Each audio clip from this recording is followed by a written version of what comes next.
บอกว่าสิอ่านก็บ่อ่านแค่นี่ปื้มเล่นนี่เฮ็ดให้ไอ้น้องเขาถึงนี่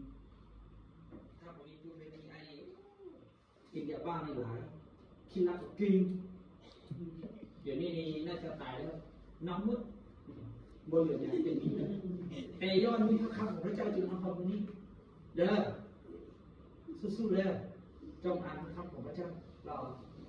เดินในทางของพระองค์เขาจึงมีอนาคตอาเมนอาเมนต่อไปเพื่ออยากห้องอยากให้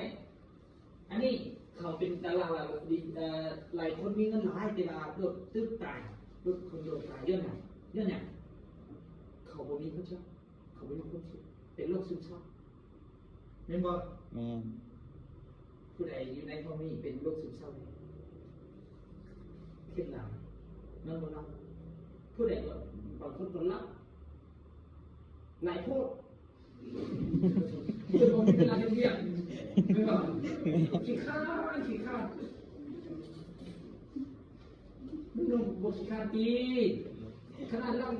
างตายยังขี้ข้าวนะเบิ่งเสื้อนี่ยุ่งอาทิตย์นึงเสื้อสักเทื่อนึงทงตีนี่ถ้ามีหลายมาเข้าไปเลยโคตรเหม็นโคตรแต่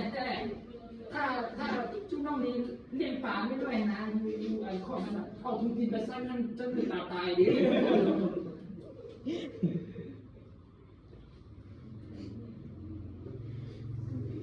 เพราะฉะนั้นนี่คือสิ่งที่บดีไม่หรอกไม่หรอกนี่คือความจริง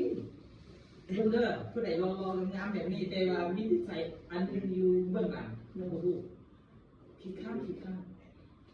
นอนกับโกนหลายฝันสะอึงนอน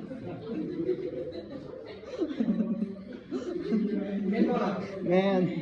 บางคนก็นอนก็พวกนี้บ่ค่อยดีฟังตกดังโพดไม่บ่หมู่อะไรบางคนเป็นแบบนั้นแหละแต่มันมาทราบเป็นอย่างก็ได้แต่สิ่งที่เราต้องปรุงได้นั่นก็คือจงมาหาพระเจ้าหรือว่าพระเจ้าทุกเนี้ยแต่ประเตนั่นเขามีความหวังอาเมนอาเมนจงพอใจในตนเองเด้อซึ่งพอใจก่อนพอใจแท้หนา